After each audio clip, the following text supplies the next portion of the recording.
Hello, everyone. Welcome to another edition of One Night Stand. Tonight, we are joined by our chief curator, Alison Amick. One Night Stand are art talks by Intuit, the Center for Intuitive and Outsider Art. And in this roughly half an hour, we come together, we look really closely at one work of art, we learn a little bit about the context of the work, about the process of the work, and it's really more of a discussion with everyone who's in the room. These intimate art experiences are so important to us at Intuit, and we're so glad that we're able to do them virtually with all of you. I'll let Alison introduce our artist and our topic for tonight.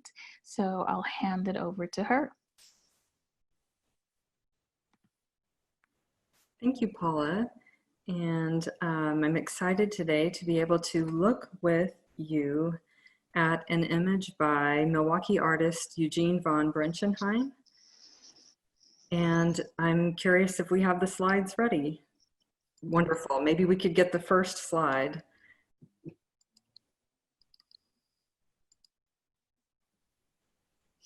Thanks, Paula. So as Paula was mentioning, this exercise is really about looking and thinking about how we can pay attention to what is in front of us and actually take the time to see. And so this is our artist. In the next slide, we have the photograph under consideration today. It's a gelatin silver print made by Milwaukee-based artist Eugene Von Bruenchenhein. The photograph is Untitled, though we can see from the descriptor, it's Marie with Floral Halter top, flower and hair, Hibiscus background. It's from the 1940s, and it's a very small work. It's about 3.5 by 2.5 inches, and it comes from the collection of Victor F. Keane. Right now, this exhibition is on view in the galleries as part of the exhibition featuring work from this Philadelphia-based collection. And so I'd like to acknowledge too that we're looking at an image that some people might find uncomfortable. It's been a pleasure to really return to this image over the course of time and to really think about what do I continue to notice about this and how, what is the experience like for me as a viewer, and what are the new observations that we can see each time we continue to engage with works of art, even beyond that sort of first look that we give them. In the next slide, we have a slightly larger version of the work for us to consider. And so let's really take a minute and look and explore what we're seeing here. So we have a young woman. She's seated on her knees. She's looking off to us, the viewers left. Notice the effects of this dramatic light on her, the way they light up her face and the way they illuminate her body and cast shadows across her. We have heard from the title that the background is hibiscus, so please take a moment and look at this background, this very deliberate choice of what this pair has made to position her in front of. We can see how she's sort of set up between these two columns of flowers. And to me, it sort of calls attention to this triangular kind of form that she is, and it even sort of extends upward and kind of elongates her own figure. And it's interesting to notice too how the pattern of her halter top sort of mimics the pattern of what we see in the background, and how we can see the folds of this and the way that the drapery extends over to the left side of the photograph, sort of enveloping us in the overall composition. We're right there with her in this moment. She almost kind of emerges and becomes part of the background. It's sort of all consuming. But yet we can also see these sort of folds of the drapery of this fabric on the ground. So we can see that it's very much this scene that's been sort of set up for us. On our next slide, here's a wonderful close-up of our subject, Marie. And we can think this is no casual photograph. It's been very deliberately orchestrated down to the flowers in her hair and sort of the way that she's taken the time to pull herself together for this photograph, kind of to fix her hair. And I like this particular detail as well because it's very evident that it is a photograph. You can see all of the sort of the quality of the photo and how it was developed, the background, the sort of the marks on the paper.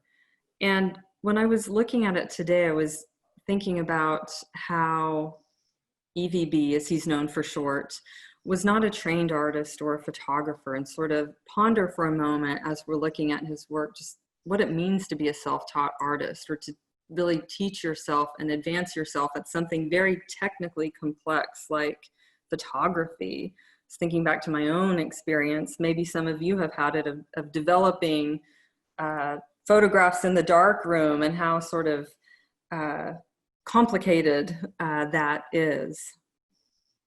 And so here she is. Was she ready to pounce into action? Is she sort of inspired by some classical figure?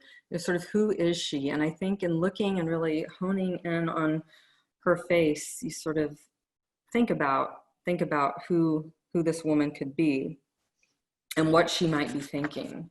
I think that's really one of the interesting questions about this work. So I'll talk a little bit about what we know about her, Marie. She was the subject of a recent essay by Karen Patterson in the EVB Mythologies catalog from the John Michael Kohler Art Center, which explored many aspects of his work, including his photographs and Marie and sort of who she is. We know that her actual name was Eveline Teresa Kalka, born August 1st, 1920 in Stevens Point, Wisconsin, and she died in suburban Milwaukee in around 1989. She met EVB at the Wisconsin State Fair in 1939, and the two married about 3 years later. And she became known as Marie after one of his beloved aunts. So that's not her name of origin, but sort of the name, her inspired name. In 1983, EVB's work was really brought to more public attention. So it wasn't until that time that really a public even began to be familiar with his work. Now, at the time of his death, thousands of photographs of her were found. So we are looking at one of many. And there are several, even in the collection of Victor Keane, that seem to be sort of alternate poses for this sort of background and general setup. So you can think about it as being something that was probably very active and experimental and so forth. So we'll return back to the larger photograph in a minute, but perhaps with the next slide, we could look at some additional work by our artist, EVB. So who was he, this person who photographed Marie? And there's an interesting plaque inside of his home that says, Eugene Von Bruenchenhein, freelance artist, poet and sculptor, innovator, arrow maker and plant man, bone artifacts constructor, photographer and architect, philosopher.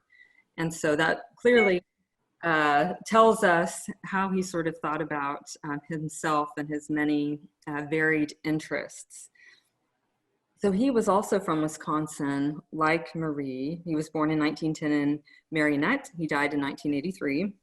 He was not trained as an artist or a photographer. In fact, he worked as a florist and as a commercial baker until the late 1950s. And in the 1940s, he began making photographs of his wife.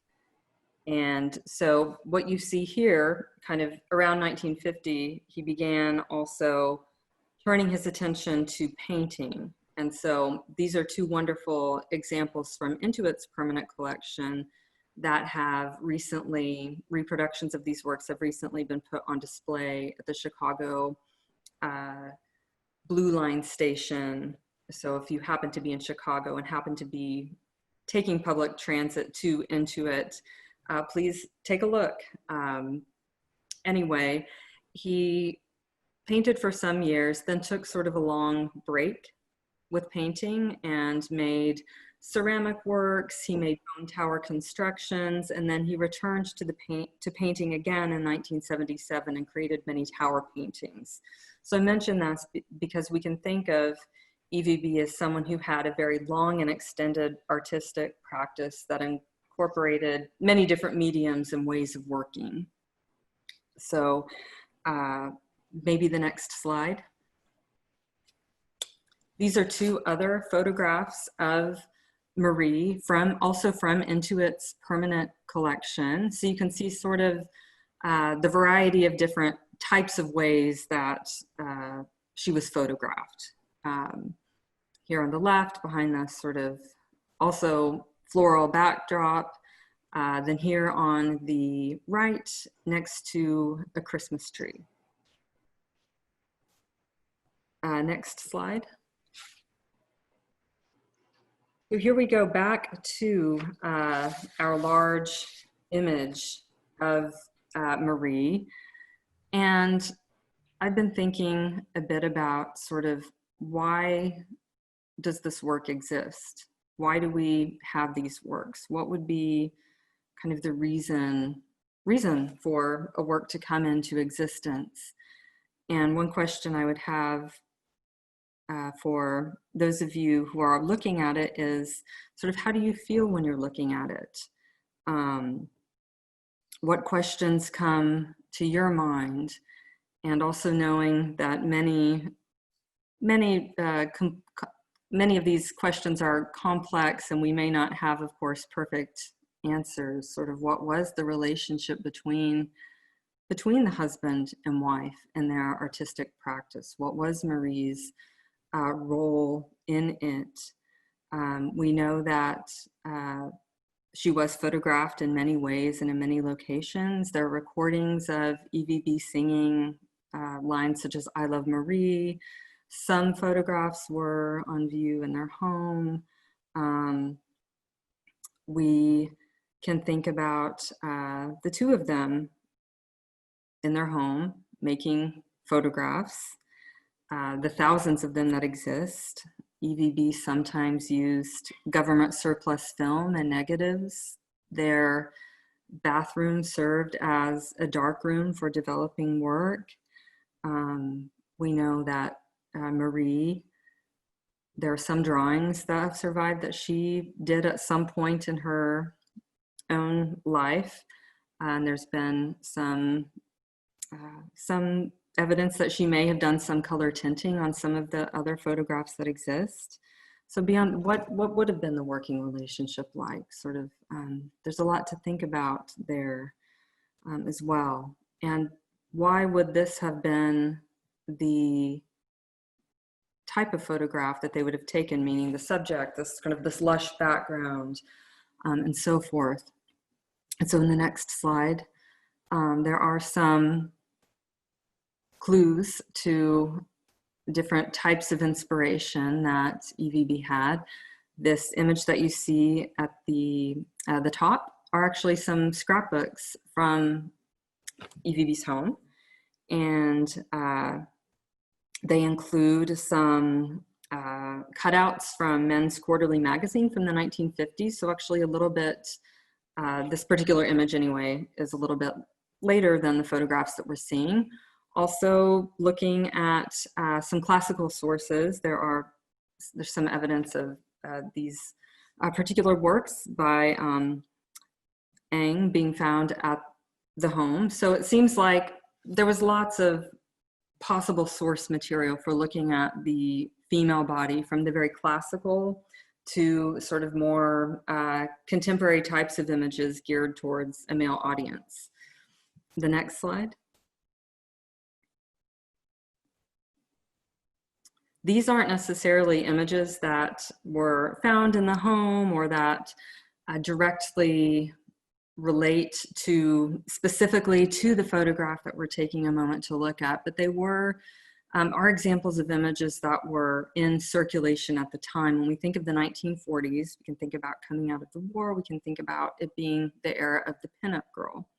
And so on the top left, it's just an example of a 1940s pinup calendar. To the top right, we have a 1950s James Mansfield image, also in front of a Christmas tree. And I thought that was just interesting to think about in terms of what Intuit has in our collection. And also there actually is a tradition of sort of the holiday pinup as well. And I think we see some evidence of that here with Jana Mansfield, to this very well circulated image of the 1945 wartime photograph by Alfred Eisenstadt, the soldier taking this kiss. And then on the right, we have an image called by Louise Dahl Wolf, The Covert Look, that was published in Harper's Bazaar in August of 1949. And I thought that was interesting too, because of just the lushness of the background, and also another sort of confidently rendered woman looking off to the left with dramatic lighting. So again, not to say there was any direct influence, but so just sort of thinking about how photographers were sort of positioning women, the different types of women in circulation at the time, that may have played some role in terms of inspiration. If we go to the next slide, we're back to our subject, Marie. And so I'm interested to hear, sort of as viewers, what your comments are about this work, and about sort of what you've observed, or what's been kind of cropping up to your mind as you think about this particular photograph. Well, Alison, I'll go. I know that her role has been sort of hotly debated in our circles, but every time I see one of these images, it just seems that they're so lovingly rendered, so much attention to detail. And I can't help but think that not only did he obviously adore her, but there's so many details here that make me think that she was a co-creator in the works. The hair, the hairstyle, the work that was done on her hair here, and you know, she just radiates sort of beauty and contentment, and you know, kind of replicating that goddess look that you showed us in some of those images. One thing that I noticed when looking at this image again was that there is a certain softness to the photograph that I hadn't noticed quite as much before. I think that perhaps the way that he's lighting, and of course just this very sort of serene confidence, I think that I see, and perhaps others may interpret it differently, but I was struck very much by this sort of softness of the work in looking at it today. To me, there's a vulnerability that she projects in this image. I don't know that that is in common with many or all of them, but in this one, she just looks very vulnerable, very innocent, very trusting. Beautiful, just beautiful. I think something that I notice is that, kind of building off the co-creator idea, is that she's kneeling down, but we're facing her head on. We're not looking down at her. So there's almost like an equality of position. That perspective, absolutely. Actually, Lindsay, I hadn't thought about that before, but it is like we're on our knees looking at her too. Like, you really get down to the floor to look at this. I think one other detail, now returning to this image after looking at it closely some time ago, is how precisely composed it is. So, for example, at her face, the leaves, the tips of the leaves touch her face, just graze rather, the outline of her face. And I have to imagine that is completely deliberate, you know, for such a busy pattern. Or I'm giving credit to the photographer here for that too. And I think the other detail that I was thinking about this time is that her halter is floral, but her bottom is not floral. It's this white, so it's like a blank, you know, slate.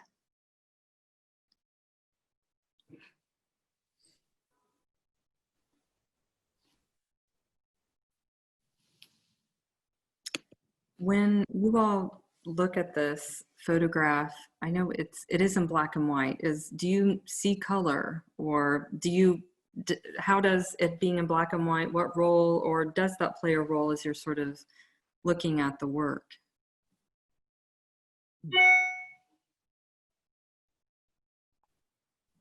I do see color. You hadn't asked me that question before, but I guess I've always thought it was green. Like I imagine a green color to this. And obviously it's like influenced by the lush background, but even like the color in the back, I imagine that to be green. You know, no reason, just green.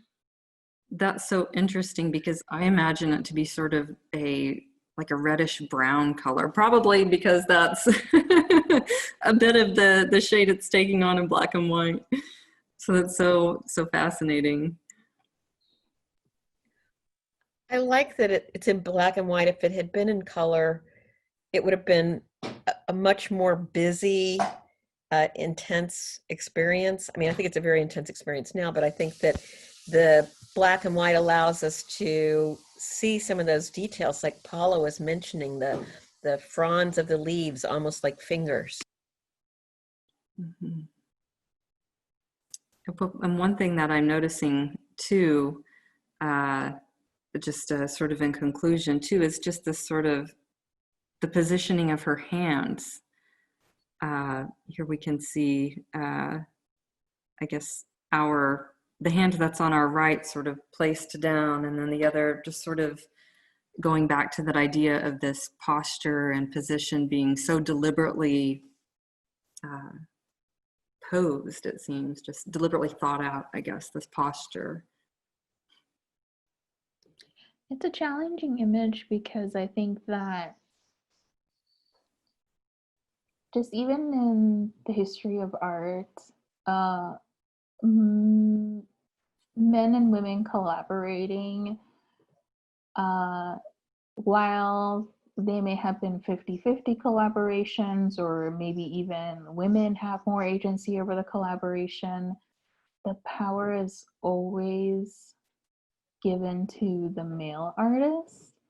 So I agree that there's this confidence and this vulnerability and this beauty, but I guess I can't help but feel that what if she just photographed herself and no one was looking at her? What would that photograph look like?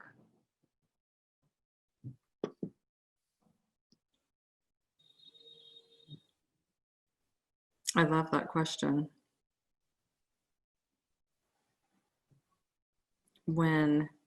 And something I've been thinking about is thousands of photographs taken over a period of time. How does that come about? And how does that relationship change over time? Because you have to imagine just being in a relationship with anyone, let alone sort of being married to someone. Both your relationship with that person changes, you change as a human being. Also, you've done this now many times over the years. So that's so fascinating to me to think, sort of, people have often wondered, does she seem comfortable or not? And I think we've talked a bit about some of that, at least this sort of expression of vulnerability and sereneness that is difficult to imagine in a relationship where there wouldn't have been trust.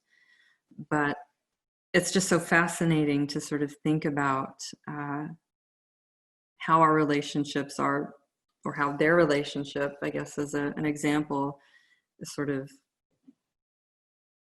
the witness we're sort of bearing to it, whatever it was, that we'll never, of course, know, because you can never get inside of any marriage or working relationship fully, I guess. So many interesting questions and a beautiful image, I think, for contemplation.